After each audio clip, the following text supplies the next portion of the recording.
कि बनाना सहज है।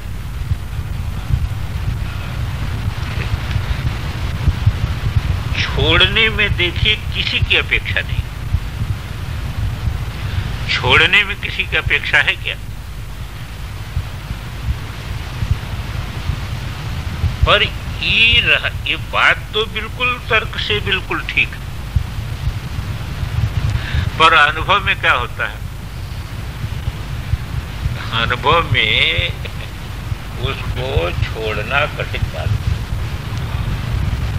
बनाने से भी कठिन छोड़ना मालूम होता है। और विचार करने से मालूम होता है कि बनाने में परिश्रम है, छोड़ने में क्या परिश्रम है।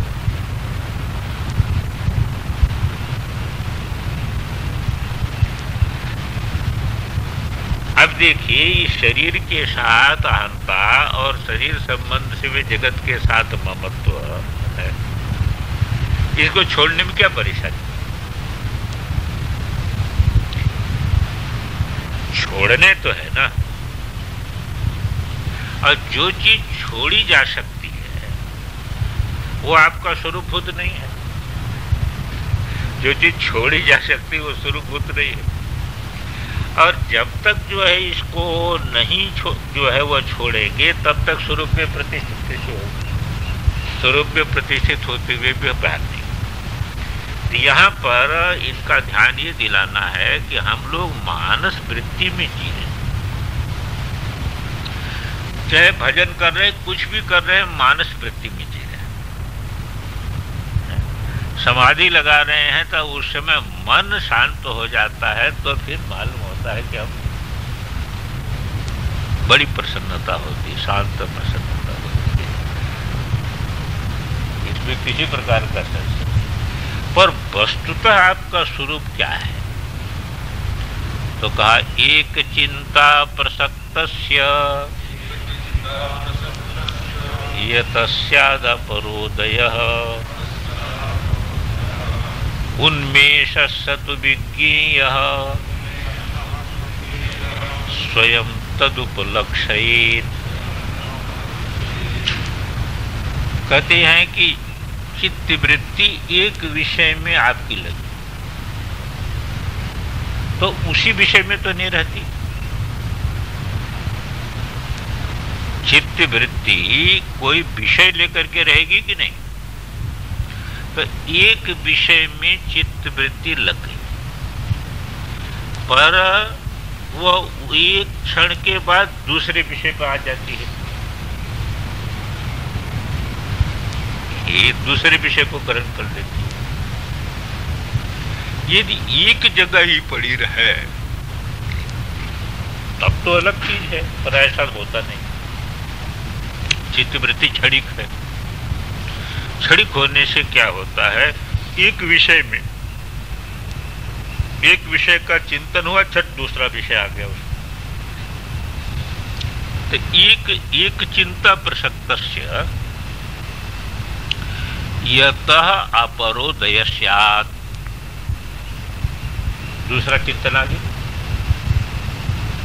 तो दूसरा चिंतन आ गया तो दूसरा ये चिंता गई कहाँ और वो चिंता कहाँ से उत्पन्न हुई?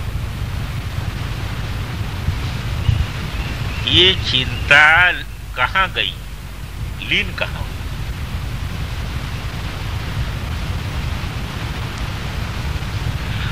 और दूसरा का उदय कहाँ से हुआ? वो जो मध्य है,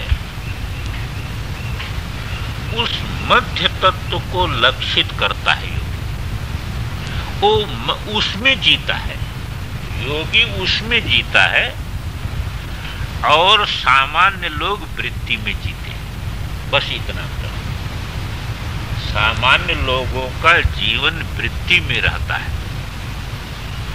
एकदम बहिर्मुख है, वो तो धन में जीता है, परिवार में जीता है, मकान में जीता है, शरीर में जीता है। पर जो थोड़ा भी साधकत्व जिसमें है वह ऐसा नहीं जीता है। वह कहाँ जीता है कि जो है मानस वृत्ति में जीता है। और योगी कहाँ जीता है? योगी का जीवन कहाँ रहता है? योगी का जीवन जहां से वृत्ति उद्भूत हो रही है और जहां लीन हो रही है, लीन होते ही दूसरी उद्भूत हो रही है, वो जो सत्ता तत्व है उसमें जीता है। बस इतना योगी वहां जी रहा है। इसलिए अनंत वृत्ति जो है उस पर उद्भूत, उसको दिख रहा है अनंत वृत्ति मेरे में उद्भूत हो रही है और मेरे में लीन हो रही है, तो उसको सारी वृत्ति ऐश्वर्य हो गई।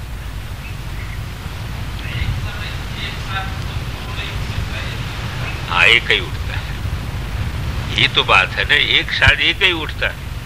एक उठा फिर दूसरा आया, तो अब वो कहाँ डूबी और दूसरा कहाँ से उठा। वो जो सत्ताभूत है वही स्वरूप है, वही सी का नाम उन्मेष है, उसका नाम है उन्मेष, उसी का नाम स्वातंत्र शक्ति है, उसी का नाम स्पंद है, समझे ना, उसी का नाम विमर्श है। वो है, उसी का नाम स्वभाव है, उसी का नाम क्या है, स्वभाव है। तो वो जो है उसको कहा कि एक चिंता प्रसक्तस्य यतस्याता परोदयः स उन्मेष विज्ञेयः। और कहा ये दूसरे के बताने से आपको नहीं जाना जाएगा, स्वयं तमुपलक्षित। आप जब स्वयं सावधान होंगे और वृत्ति का अध्ययन करेंगे तो आपको जो है, जब वो तत्व लक्षित हो जाएगा उन्मेष तत्व, तब आपको लगेगा अनंत वृत्ति मेरे स्वरूप पर उद्भूत हो रही है और मेरे स्वरूप में लीन हो रही है और मुझसे प्रकाशित हो रही है। मैं ही जो है वह सारे जगत का सृष्टि करता हूं, मैं ही पालन कर रहा हूं, मुझ में ही संग्रहित हो रहा है सारा कर्तव्य। सृष्टि पालन संहार कहाँ हो रहा है, मुझ में हो रहा है। सारी सृष्टि जो है मेरे पर खड़ी है, तो उसको ये सृष्टि वैभव जो है, क्योंकि वह कहाँ जीता है, वो तो पर्दे में जी रहा है ना, उसका जीवन पर्दे में टिका है, उसकी अंतः पर्दे में टिक गई। और सामान्य जो है साधक, उसकी अंतः मानस वृत्ति में टिकती। इसलिए योगी को ये सृष्टि कभी भी कोई विक्षेप उत्पन्न करने में समर्थ नहीं होती है, क्योंकि ऐसी जगह वहां बैठा है जहां वृत्ति कुछ कर ही नहीं सकती, जहां से वृत्ति को जीवन मिल रहा है, जिसके आधार पर वृत्ति जी रही है, वो तो वहां पर बैठा हुआ है। और यहां पर ये संकेत कर दिया कि भाई जो है स्वयं जो है साधक स्वयं तम उपलक्षित, साधक स्वयं सावधान होकर के उसको लक्षित करे, उसको आत्म रूप से लक्षित करे। कहाँ लक्षित करे, वहीं लक्षित करे, वृत्ति के साथ ही साथ करे। वो मध्य में क्या है, वो मध्य में क्या है भाई, एक वृत्ति उठी फिर दूसरी वृत्ति, वो मध्य में क्या है, मध्य में क्या है, वहां पर साधक स्वयं लक्षित करे। और वह लक्षित जब हो जाएगा, स्वरूपभूत करके वो उन्मेष लक्षित हो जाएगा, तो उसकी सारी समस्या समाप्त हो जाएगी। पर वह स्वयं लक्षित करना पड़ेगा, जिज्ञासु बन करके स्वयं लक्षित करना पड़ेगा। अब इसके लिए अंतर्मुख होना पड़ेगा, अंतर्मुख हो करके वृत्ति को देखना पड़ेगा। तो जब वृत्ति को आप देखेंगे तो वृत्ति का खेल देखेंगे, तब उसी वृत्ति के खेल में वो लक्षित होगा कि नहीं। बहिर्मुख कैसे लक्षित कर सकता, बहिर्मुख लक्षित नहीं कर सकता, बहिर्मुख को लक्षित नहीं हो सकता है, अंतर्मुख लक्षित होता है। और ये ठीक वही बात है कि जिसको केनोपनिषद में कहा प्रतिबोध विदितम मतस्य। हाँ, वृत्ति को देखते हुए उस वृत्ति जहाँ से उद्भूत हो रही, जहाँ लीन हो रही है, उस तत्व की बुभुक्षा, उस तत्व को जानने की इच्छा। तो आप अनुसंधान करते करते करते करते लक्ष्य में आ जाते। क्या होता है कि जो सूक्ष्म चीज होती है, जैसे कभी कभी क्या है कि दिन में प्रतिपद तिथि, शाम को द्वितीया तिथि हो जाती है, कृष्ण पक्ष की, शुक्ल पक्ष की मान लीजिए द्वितीया तिथि हो गई, दिन में प्रतिपद तिथि रही, तो चंद्रमा उस दिन दिखाई देता है। द्वितीया तिथि हो जाएगी तो चंद्रमा दिखेगा। तो जब दिन में प्रतिपद रहती है और शाम को द्वितीया हो जाती है तो चंद्रमा बहुत सूक्ष्म दिखाई देता है। चंद्रमा का स्वरूप जो है बहुत सूक्ष्म होता है। तो बहुत सूक्ष्म होता है। अब व्यक्ति पंचांग देख करके देखता है कि चंद्रमा दिखाई देना चाहिए, तो सायंकाल के समय जो है वह दृष्टि जो है उधर की तरफ लगाता है। बहुत बार देख पाता है, बहुत बार नहीं भी देख पाता है, क्योंकि प्रकाश रहता है और चंद्रमा का थोड़े काल में समय थोड़ा है, समय ज्यादा है नहीं, और उस समय सूर्य का प्रकाश भी जो है कुछ रहता है। लेकिन देखते देखते देखते देखते देखते देखते कभी लक्षित हो जाता है। लक्षित जहां हुआ, कहा उधर इतनी देर से देखिए, घंटे भर से वो जो है आधा घंटा से खोज रहा है, पर लक्षित जिस समय हो गया तो फिर समस्या, फिर तो वही दिखेगा, फिर वही दिखेगा। लेकिन जब तक लक्षित नहीं हुआ तब तक जो है वह बहुत ही समस्या होती। कभी कभी तो लक्षित नहीं हो पाता है, थोड़ा सा बादल कुछ आ गया, लक्षित नहीं हो पाता है तो हार खानी पड़ती है। पर लक्षित हो जाने के बाद फिर समस्या।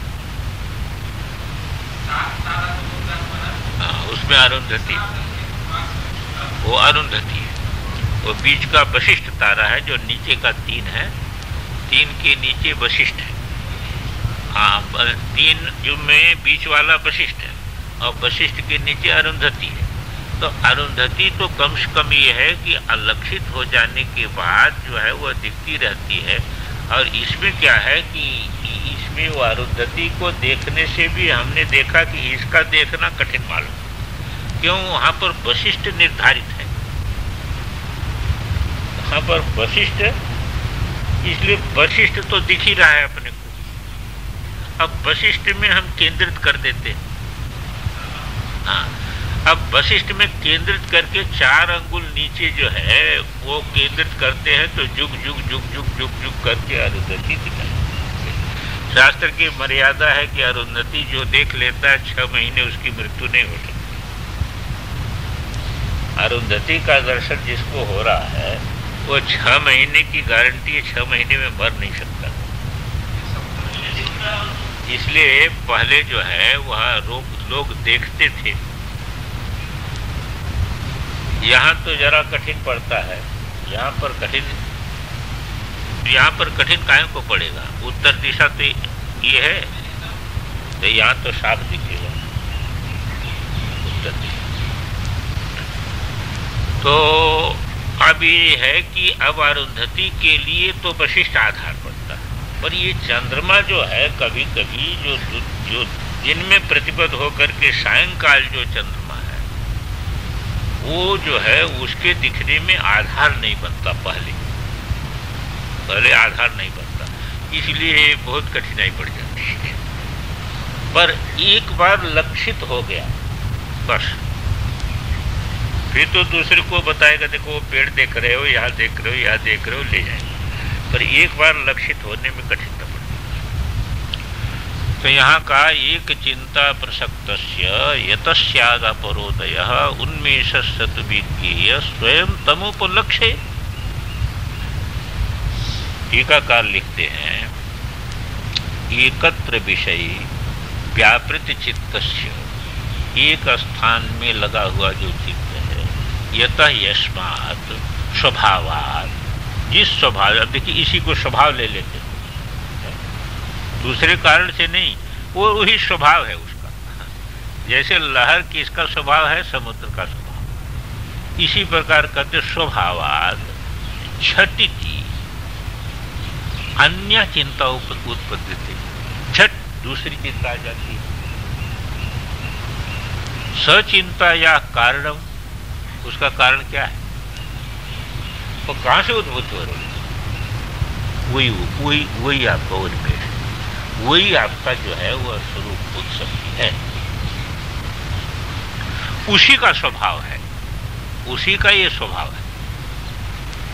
वो मूल जो स्वभाव तत्व है वही वृत्ति के रूप में उद्भूत हो रहा है। तो कारणम उन्मेषो ज्ञातव्य सतु स्वयमेव योगिना लक्षणीय, योगी के द्वारा स्वयं उसको लक्षित करना चाहिए, दूसरा कोई हाथ पकड़ करके नहीं बता सकता है।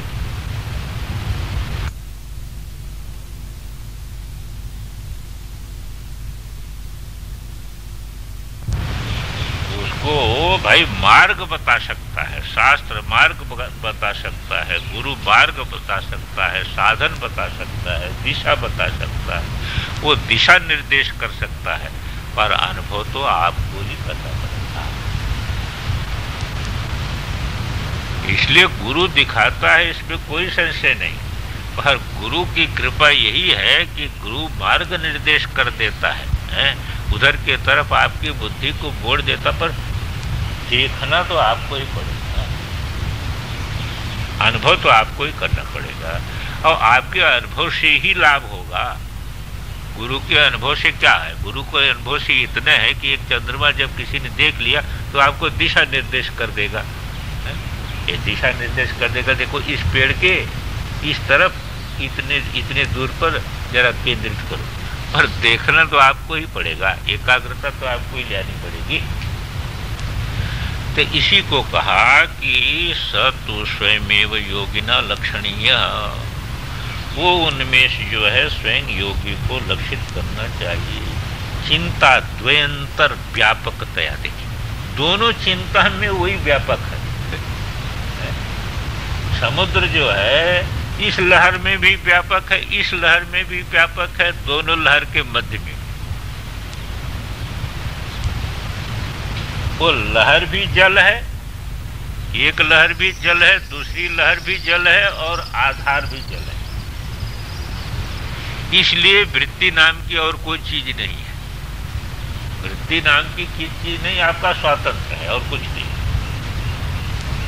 इसीलिए योगी को की वृत्ति ही सिद्धि है और अयोगी को वृत्ति ही बंधन है, उसको वृत्ति बंधन और उसको वृत्ति ही सिद्धि है, क्योंकि संकल्प है उसकी सिद्धि है, और तो कोई सिद्धि है नहीं, संकल्प सिद्धि है। तो वही वृत्ति देखो उसको बाधक है और उसको साधक है। इसी बात को कहा चिंता द्वय अंतर व्यापकतया अनुभूयमानः। इस प्रकार उन्मेष शब्द से जो है उसको इस परिशीलन करते करते ऐसा अनुभव कर लेना चाहिए।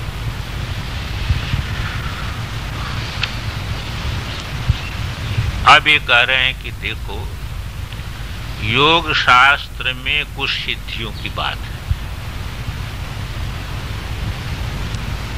जब आप उन्मेष को पहचानने के लिए, प्रतिभिज्ञा के लिए, उसकी अनुभूति के लिए, उसको लक्षित करने के लिए प्रयास करेंगे, तो बीच में वो सिद्धियां आपके सामने आएंगी। बीच में वो सिद्धियां आपके सामने आएंगी, वो अपने आप आएंगे। पातंजल योग का तो योगी की वो जो है धारणा करेगा तो वो सिद्धि आएगी। और यहाँ पर आप उन्मेष को लक्षित करने जा रहे हैं तो वो सिद्धि आपके सामने आएगी। क्यों? क्योंकि सारी सिद्धियों का मूल भी वही है। सारी सिद्धियों का मूल भी वही है, वहीं से सारी सिद्धि हो रही है। जहां भी जो सिद्धि आपको दिख रही है, जहां भी जितना प्रकाश आपको दिख रहा है बल्ब के माध्यम से, वो एक ही जगह से हो रहा है, एक ही विद्युत से हो रहा है, और वही आपका स्वरूपभूत है। तो वो सिद्धियां भी आएगी। जैसे मान लीजिए यदि पृथ्वी तत्व की आप धारणा करेंगे, भूमध्य इत्यादि प्रदेश में धरा तत्व की आप जो है वह ध्यान करेंगे, धारणा करेंगे, तो जब धरा तत्व का आप ध्यान करेंगे तो आपको अंदर एक तेज दिखाई देगा। उसी तेज का नाम बिंदु है, और वही संपूर्ण रूप राशि उसी से प्रकट हुई है। वो जो है उसी से संपूर्ण रूप राशि प्रकट हुई है। संपूर्ण जितने रूप हैं सब प्रकाश है, में एक तेज है। जैसे सूर्य का एक तेज 7 रंग में दिखाई देता है आपको, ऐसे एक जो है बिंदु तत्व वह अनंत रूप में दिखाई दे रहा है। और जब धरा तत्व का जो है योगी भ्रूमध्य में ध्यान करेगा या अन्य चक्रों में कहीं ध्यान करेगा, तो उसकी तब धारणा सिद्ध होगी, तो उसको एक ज्योति दिखाई देगी। और उस ज्योति का फल क्या होता है कि फिर वो ज्योति ऐसी है कि कोई रूप राशि उसको खींच नहीं सकती। वो झट वो ज्योति आ जाएगी उसके साथ, और उसमें रूप राशि ले लो। इसी प्रकार जब मान लीजिए कि जो है वह आकाश की भावना जो है, आकाश को आधार बनाया, आकाश की धारणा कर रहा है, किसी चक्र को लेकर के आकाश की धारणा करेगा, तो फिर नाद उसको सुनाई देगा, उसको नादानुसंधान हो जाएगा। और सारी शब्द राशि जितनी जगत की है वह उसी नाद से निकली हुई है। नादय अनंत शब्द के रूप में, इसलिए ओंकार नाद रूप ही मानते हैं ना। ओंकार जो है नाद रूप, नाद से ही संपूर्ण शब्दों की उत्पत्ति हुई, और वो ज्योति माने बिंदु से ही संपूर्ण जो है वह रूप राशि की उत्पत्ति हुई है। तो जब जो है धारणा वो आकाश तत्व को लेकर के करेगा तो नादोद्भव होगा, नाद उसको सुनाई देने लगेगा। और मान लीजिए कि जो है उसने अग्नि तत्व की जो है धारणा किया है, तब क्या होगा? कहा कि फिर उसके अंदर ऐसी शक्ति आ जाए कि ये अंधकार आवरण नहीं कर सकता। अंधकार में भी सब दिखाई देगा, घोर अंधकार रहेगा तो भी सारी वस्तु उसको जैसी जैसी। हमको बहुत पहले जो है, बहुत दिन की बात है, सन 50 की बात है या 51 की बात है, तो चित्रकूट में गया था। तो महाराज भी थे, तो वहाँ अनुसूया जगह जो है, अभी तो सुनते बहुत बन गया, पर वहाँ पर कुछ था नहीं। एक परमहंस जी थे, वो रहते थे, नीचे 1-2 कुटिया थी, और ऊपर का पहाड़ जो था वहाँ पर देखने से लगता था कि पहले कोई स्थान बहुत बड़ा रहा होगा, क्योंकि कड़ाहा उड़ाहा सब वहाँ पर रखा हुआ था। एक कमरा ऊपर था, पर ऊपर पानी नहीं था, वो ऊंचाई पर वहाँ पानी नहीं। तो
उनको बहुत ज्ञान था इसका। बड़े विलक्षण महात्मा थे, सिद्ध महात्मा थे। उसमें 2 महात्मा वहाँ के सिद्ध थे। ये अनसुईया में ये रहते थे परमहंस जी, और स्फटिक शिला में एक रहते थे वैष्णव। फिर दोनों में सापा-सापी हो गए बाद में, पर ये दोनों में अपनी वो कामतगिरी की रोज परिक्रमा करते थे। जो वैष्णव रहते थे स्फटिक शिला में, वो कामतगिरी की चाहे बुखार हो चाहे कुछ हो, कामतगिरी की नित्य परिक्रमा। अब 2 सिद्ध जब पास हो जाते हैं तो सापा-सापी हो जाती है, तो उनको तो बड़ी परेशानी में पड़ गए वो वैष्णव, इनकी सिद्धि को ज्यादा लग गई। अब देखिए जड़ी के द्वारा, अब देखिए योग के द्वारा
आपके सामने प्रकट हो जाएगी। क्यों प्रकट होगी? आपका ध्यान बटाने के लिए, क्योंकि वो तो सूक्ष्म तत्व है, उसको लक्षित करने के लिए बहुत एकाग्रता की जरूरत है, और उस एकाग्रता को विघ्न करने के लिए ये सिद्धियां आपके सामने आ जाएंगी। उसी तत्व से, उसी स्पंद से, क्योंकि उसका आधार वही है, उसी स्पंद से, जैसे उसमें कहा ना शिव सुत मध्य अवर प्रसव, आप यहां से तो छोड़ करके चले गए और वहां पहुंचे नहीं, बीच में क्या है, अवर प्रसव हो जाता है, ये सिद्धियों का प्रसव आ जाता है, बीच में सिद्धियों का प्रसव आ जाता है, और वहां आपका ध्यान चला जाएगा तो फिर तत्व लक्षित नहीं होगा। यदि सारी सिद्धियां आपके स्वरूप से ही प्रकट हो रही है, पर ये सिद्धियों का प्रकट जो है वह क्या करेगा कि आपको बीच में रोक देगा। यहां भी कह दिया आपकी योग दर्शन में है उत्सर्गा, ये जो है मुख्य जो योग जिज्ञासु उसके लिए तो जो है वह विघ्न है ना, तो कहते अतो बिंदु मध्य अवर प्रसव है, शायद शिव सूत्र में क्या कहीं है, ये आगम का सूत्र है, मध्य अवर प्रसव, ये मध्य में अवर प्रसव हो जाता है। तो अतो बिंदु आपको तेज तेज दिखाई देने लगेगा, आप जा रहे हैं वहां, आपको ऐसा तेज दर्शन, दिव्य तेज दर्शन होगा, आप आह्लादित हो जाएंगे उसी में जो है। अब वो लक्ष्य की तरफ से आप, भाई आप तो एकाग्र करके लक्षित करने जा रहे हैं, वृत्ति को देखें और वृत्ति कहाँ उद्भूत हो रही है, कहाँ से उद्भूत हो रही, उस तत्व को लक्षित करने जा रहे हैं। अब लक्षित करने जा रहे हैं, बीच में सिद्धि आ जाएगी, तो सिद्धि क्यों आ जाएगी? विघ्न करें। अब यदि आप बिल्कुल उदासीन उस सिद्धि से नहीं होंगे तो वो सिद्धि विघ्न कर हो जाएगी। और एकदम उदासीन होकर के आप जैसे देखे ही नहीं उसको। उदासीन तत्व का तो उसी जगह काम है ना। आपने जैसे देखे नहीं, चाहे ब्रह्मा प्रकट हुए चाहे विष्णु प्रकट हुए, वो आपने जो है उस उधर देखा ही नहीं, क्योंकि आपका लक्ष्य दूसरा है।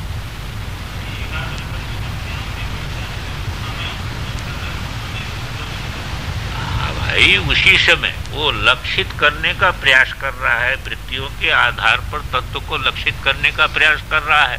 अब उसमें उसकी पहुंच एकदम जो है वह क्या है कि ऐसी पैनी दृष्टि अब प्राप्त हो गई है कि वृत्ति उसको साफ दिखाई दे रही हैं और वृत्तियों के साथ लक्षित करने का प्रयास कर रहा है। और वहां बस उसी बीच में क्या हो जाएगा कि ये सिद्धि प्रसव।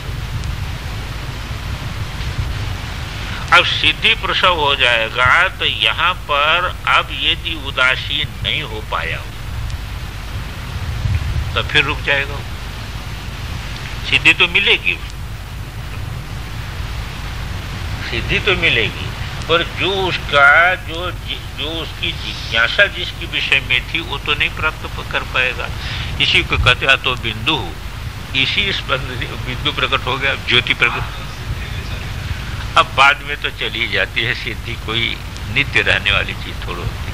अतो नादा, उसी से नाद प्रकट हो गया। बिना प्रयास को कोई आप धारणा नहीं कर रहे हैं आकाश तत्व की। वहां तो आकाश तत्व की धारणा किए तो प्रकट हुआ, यहाँ आकाश तत्व की आप धारणा नहीं कर रहे हैं, नाद प्रकट हो गया। अस्माद जो है, अस्माद रस, आपके मुख में ही ऐसे ऐसे रस आने, ऐसे रसों का ज्ञान होने लगेगा बिना पदार्थ के। बिना पदार्थ के आप रसगुल्ला खा रहे हैं, पकौड़ी खा रहे हैं, ऐसे रस जो है, रस तत्व जो है वह अंदर से।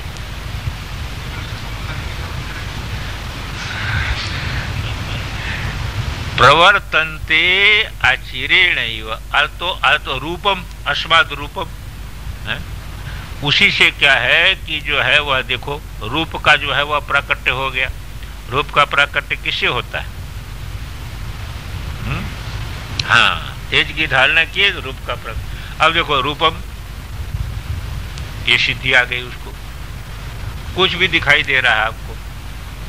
ऐसी ऐसी चीज जगत की ब्रह्मांड की दिखाई देने लगेगी कि आपको कोई आवरण ही नहीं रहेगा। आप रोज कहेंगे इस लोक में मैं चला गया, ये लोक देख करके आया, तो ये लोक देख करके आया, तो ये लोक देख करके आया। पर आप जहां लक्ष्य आपका था वो तो गया कि नहीं। इसलिए साधक को उस जगह बहुत सावधान रहने की अपेक्षा है। प्रवर्तन्ते अचिरेणैव, किस रूप में प्रवर्तित हो? देहिन क्षोभकत्वेन, साधक को क्षोभ उत्पन्न करने के लिए, साधक को सहयोग करने के लिए नहीं, क्षोभ उत्पन्न करने। योग दर्शन में उसका सहयोग इतने माना कि साधक को विश्वास हो जाता है कि देखो हमारी साधना का जो है, हमारी साधना फलवती हो रही है। इतना चमत्कार होने से विश्वास हो जाता है। पर यदि वह अपना लक्ष्य को भूल जाएगा तो फिर बंधन नहीं बनेगा। योग दर्शन में इतना माना, विश्वास जो है उसको बिना कोई चमत्कार के विश्वास नहीं होता ना, कि उसको विश्वास हो जाता है कि हाँ हमारी साधना, देखो नाद सुनाई दे रहा है, अपनी साधना जो है वह ऊपर आई। अतः अस्माद उन्मेषाद अनुशील्यमानात्, जब उस उन्मेष के अनुशीलन में आप लगे हैं तो बिंदु तेजो रूप नाद प्रणवाख्य शब्द रूपम अंधकारे दर्शनम रस अमृता स्वादो मुखे एते क्षोभकत्वेन प्रवर्तन्ते अचिरेण कालेन। ये बिना प्रयास के जो है बहुत जल्दी ये आकर के प्रकट हो जाते हैं, और लेकिन क्षोभकत्वेन प्रवर्तन्ते, ये क्षोभक बन करके प्रवृत्त होते हैं, आपकी एकाग्रता को भंग करने वाले। उस समय आप यदि सावधान नहीं रहेंगे तो आप अपने लक्ष्य से जो है दूसरी तरफ भटक जाएंगे। ओम पूर्णमदः पूर्णमिदं पूर्णात् पूर्णमुदच्यते पूर्णस्य पूर्णमादाय पूर्णमेवावशिष्यते। ओम शांति शांति शांति। से आ ही रही हैं, और कहाँ से? चैतन्य का स्वतंत्र तो है ही है, पर आप यदि उसमें बैठ जाएंगे तो अपने में जाएंगे नहीं, अपने में नहीं जाएंगे तो आपका वैभव है ये कैसे पता लगेगा? भाई चैतन्य भेजता नहीं है, पर ये स्वभाव है। ये सारी चीजें क्या है कि ऐसा अपने आप होता है, वो अपने आप इस प्रकार का होता है। यही तो माया है ना। कैसे छोड़ेगी भाई? अच्छा कोई बात नहीं भाई, तुम लोग नहीं मानते, मैं तो हूं नहीं, पर तुम लोग नहीं मानते तो अब क्या करूं? तो घर में रहे, छप्पर ऊपर छाने का सब काम, खेती खेती का सब काम करने का। 6 महीने के बाद फिर वही पत्नी ने सासू को कहा कि वो नहीं है कोई साधु।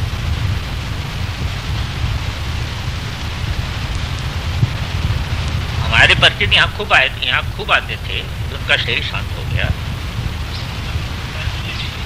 वो जहाँ जाते थे वहाँ चाहे हिंदू हो चाहे मुसलमान हो, सब कुछ चेला बना देते।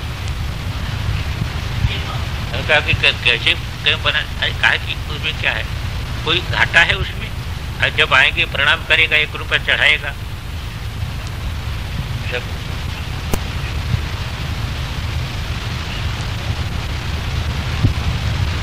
यहाँ बहुत आए काशी के, और परीक्षा जो हमने कहा कि क्या परीक्षा का झंझट शुरू कर दिए, अच्छे खासे आप महात्मा परीक्षा का झंझट क्यों? अरे कहा परीक्षा का झंझट इससे शुरू कर दिया कि वो मंडलेश्वर लोगों को प्रणाम करने जाता हूँ ना, तो आंख ही नहीं उठाते। मैं भी आचार्य करके दिखाऊंगा, मैं भी वेदांताचार्य बनूंगा। तब वो समझते हैं कि ये जो है मिट्टी का ढेला है। अब हमने कहा कि कैसे पढ़ो, कहा सब कर ले, वो जहाँ कापी जाए वहाँ पहुँच जाए, पंडित जी को पटा ले, पैसे सब परीक्षा पास करते हैं, पढ़े कुछ। और जब आचार्य का था तो उसमें मौखिक होता ना कुछ। हरिद्वार में थे तो वहाँ से आए विशेषज्ञ, तो इनके जो पंडित जी थे उन्होंने कहा एक स्वामी जी ने फार्म भरा है, वो तो बिल्कुल अद्वैत सिद्धि खंडन खाद्य सारा का सारा उनको मुखस्त, वो पूछे नहीं कुछ और डर गया, कुछ पूछे नहीं। कहा स्वामी जी कहेगा हाँ स्वामी जी ठीक है, आचार्य भी पास कर लीजिए, अब पढ़े कुछ नहीं। लेकिन साधु देखो घर में रहे, पर वो पत्नी ने 6 महीने के बाद साधु को कहा कि वो नहीं साधु। 6 महीने के बाद को वो पति के साथ भी साधु ही रहे, इस रूप में रहे ना, तो वो कैसे जो है वो महात्मा बहुत विलक्षण, देखने को ऐसे सीधा साधा, अंदर से बड़ी निष्ठा होता है।